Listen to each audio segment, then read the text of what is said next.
kaliwa. Hindi matanggap ni Pastor. Sinuportahan natin si Tatay Digong. Bakit pinapaupo niya yung kaliwa? Di ba kalaban natin yan? 3 taon silang magkahiwalay. 3 taon silang hindi nag-uusap. Hinayaan ni Pastor. So kahit may posisyon na si Tatay Digong, kahit minsan, hindi humingi ng pabor si Pastor. Kaya di ba sabi ni Tatay, my friendship ends where my loyalty to my country begins. Sabi din ni Pastor, true. My friendship ends where my loyalty to the kingdom of Jesus Christ begins. So yun ang nangyari. Pero dahil merong plano ang dating Ama sa langit, after 3 years, nakita natin kung paano trinabaho ni Tatay ang Pilipinas, kung paano niya pinuksa ang masama, kung paano niya tayo binigyan ng tunay na katungkupayan at tunay na kaligtasan mula sa kasamaan. Kaya hiniwalay muna si Pastor. Pero after 3 years, nung last term na muli, magkasama sila ni Tatay.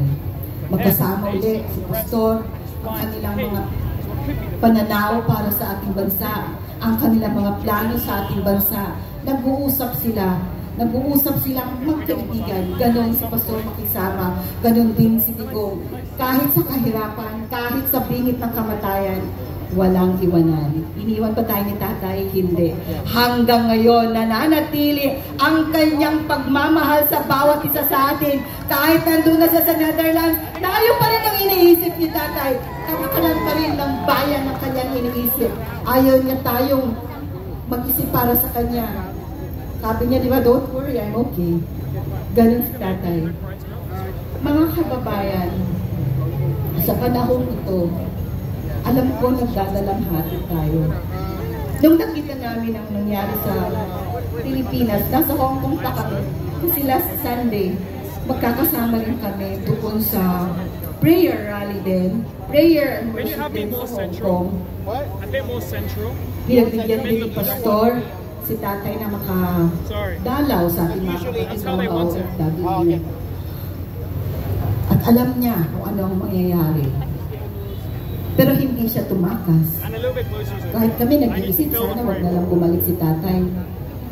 Pero dahil tunay siyang Pilipino, tunay siya nagmamahal sa bayan, bumalik siya.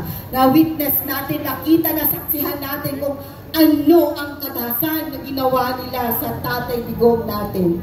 Naalala namin at tanumbalik ang nangyari sa KOJC siege.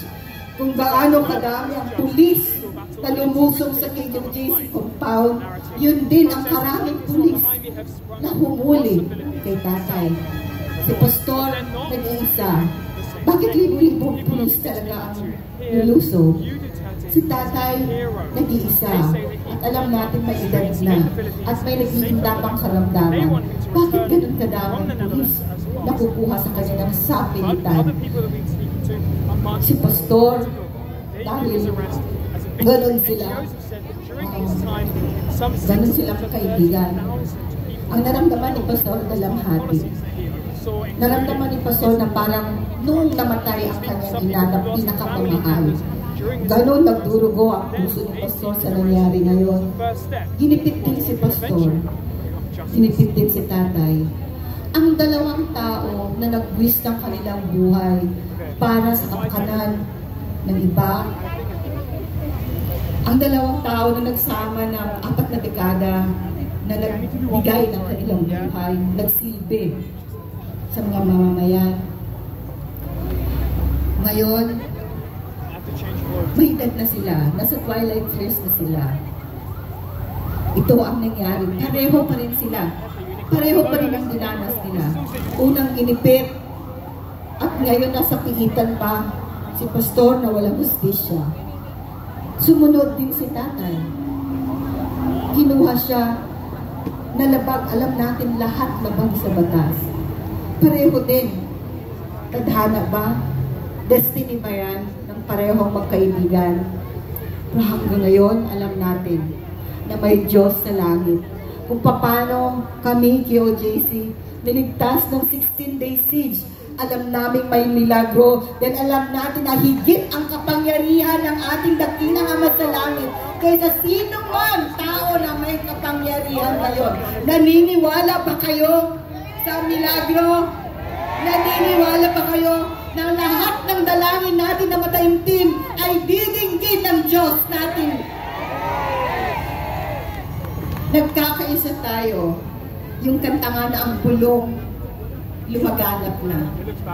Ngayon may sigaw na.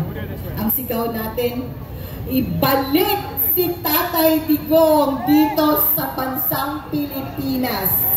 Ibalik si Tatay Digong dito sa ating mahal at kanyang pinakamamahal na bansa. Naniniwala ba kayo sa hustisya na nanggagaling sa langit? May korte sa langit.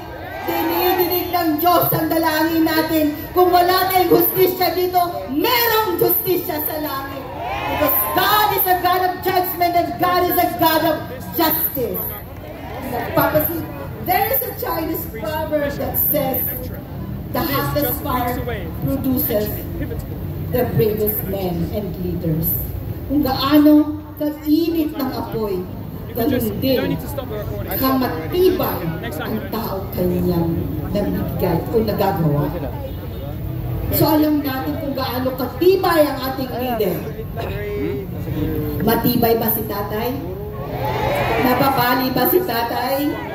Hindi. We will never bow down to tyranny. Hindi tayo masisiin. Dahil tayo ay Pilipino. We are Filipinos for nothing. Diba? We are not Filipinos for nothing.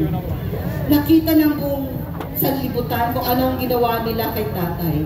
Ngayon, bilang mga mamamayang Pilipino, ipakita rin natin sa mundo, kahit may sakit, kahit may dalamhati, kahit may puot, pero nananatili tayong matibay sa ating paninindigan. Nananatili tayong paninindigan sa katotohanan at ipaglaban ang katotohanan.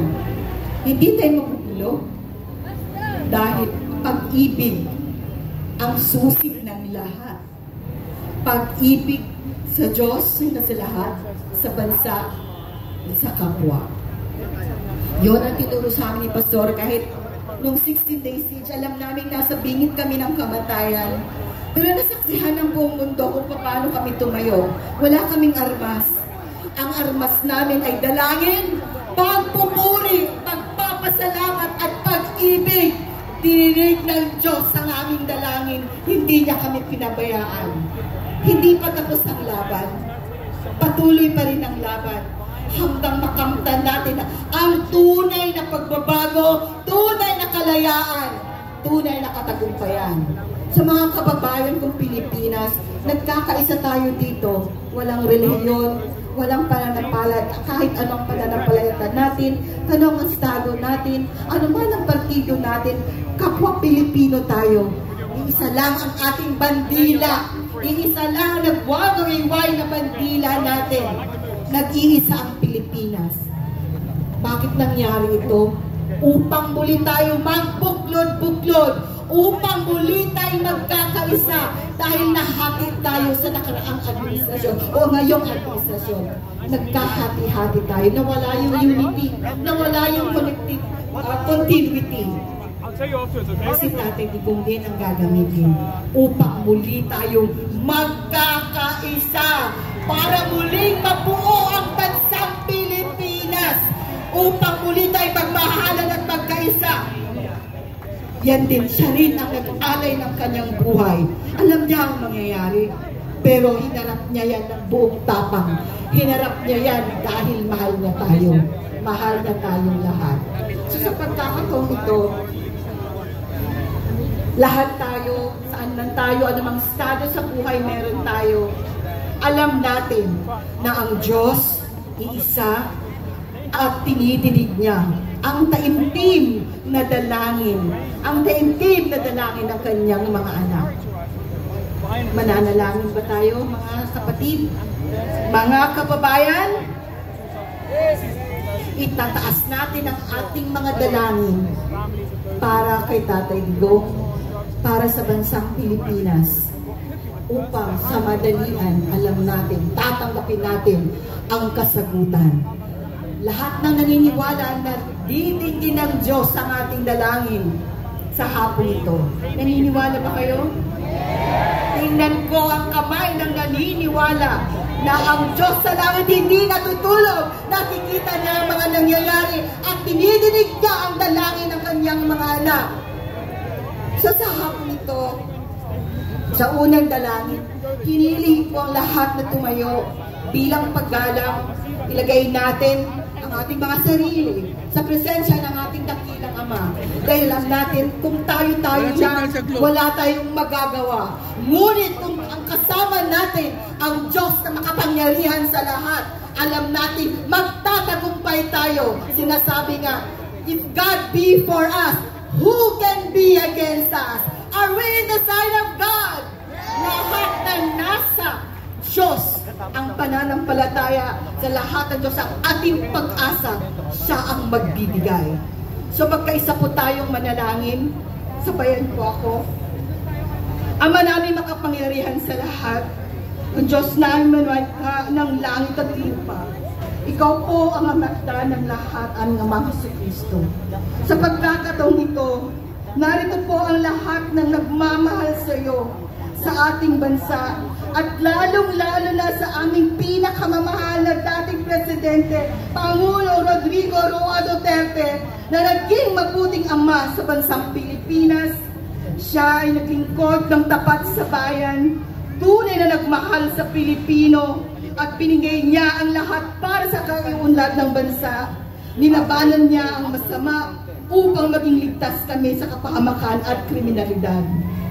Sa likod po ng lahat na nangyaring pag-alay niya sa kanyang buhay, nasaksihan po namin ang nangyaring karahasan at sa pilitang paghuli sa kanya, kinuha siya sa amin.